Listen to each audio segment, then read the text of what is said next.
મારું નામ હિતેશ વાઘમસિંહ, હું જમનાળ ગામનો સરપંચ છું અને ધોરાજી તાલુકા ભાજપ પ્રમુખ છું। આજ રોજ ધોરાજી શહેરની શાંતિપની સ્કૂલે વાર્ષિક કાર્નિવલ ફેસ્ટિવલનું આયોજન કરેલ છે। વિજ્ઞાન મેળો, તેમાં શાંતિપની સ્કૂલના બાળકોએ સરસ મજાની કૃતિઓ જેમ કે પ્રાકૃતિક, પછી સાંસ્કૃતિક કૃતિઓ દ્વારા બાળકોએ ધોરાજી શહેર અને તાલુકાનું અરજદારો અને અરજદારોનું મન મોહિત કરી દીધેલું છે। એવો સરસ મજાનો વૈજ્ઞાનિક ઉત્સવ મનાવેલો છે। એ બદલ શાંતિપની સ્કૂલના વહીવટીતંત્ર અને બાળકોને મારા તરફથી ખૂબ અભિનંદન પાઠવું છું। સાયન્સ ફેરમાં કયો પ્રોજેક્ટ તમને સૌથી રસપ્રદ લાગ્યો?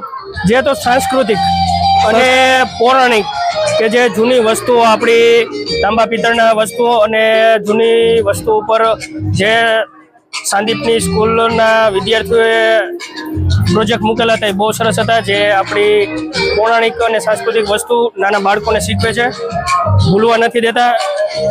એ પ્રોજેક્ટ બહુ સરસ હતો। બરોબર, બાળકોની ક્રિએટિવિટી વિશે તમારે શું કહેવું છે?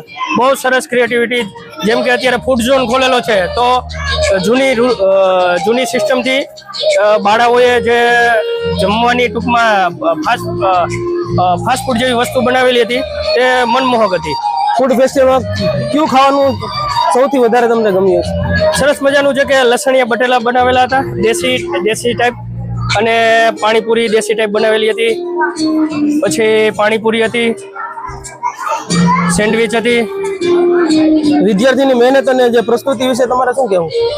ખૂબ સરસ બાળકોએ મહેનત કરેલી છે અને આવી જ મહેનત કરતા રહીએ। શાંતિપની સ્કૂલના વહીવટી તંત્ર દ્વારા જે એને બાળકોને શીખવવામાં આવેલું છે કે આવી સરસ મજાની કૃતિઓ કરેલી, અને અમે પણ એને પ્રોત્સાહન આપીએ છીએ।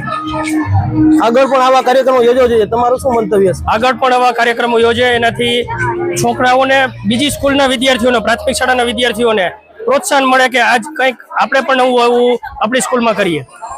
બરોબર છે। તમે આ જે કાર્યક્રમની અંદર જો મારે માર્ક્સ આપવા હોય તો કેટલા આપી શકો? આપણે માર્ક્સ આપવા હોય તો સમજી લો 0 થી 10 હોય તો આપણે 10 માંથી 10 માર્ક આપીશું। એવું મનમોહક કાર્યક્રમનું આયોજન શાંતિપની સ્કૂલના બાળકો અને વહીવટી તંત્ર દ્વારા કરવામાં આવ્યું। થેન્ક યુ, આભાર।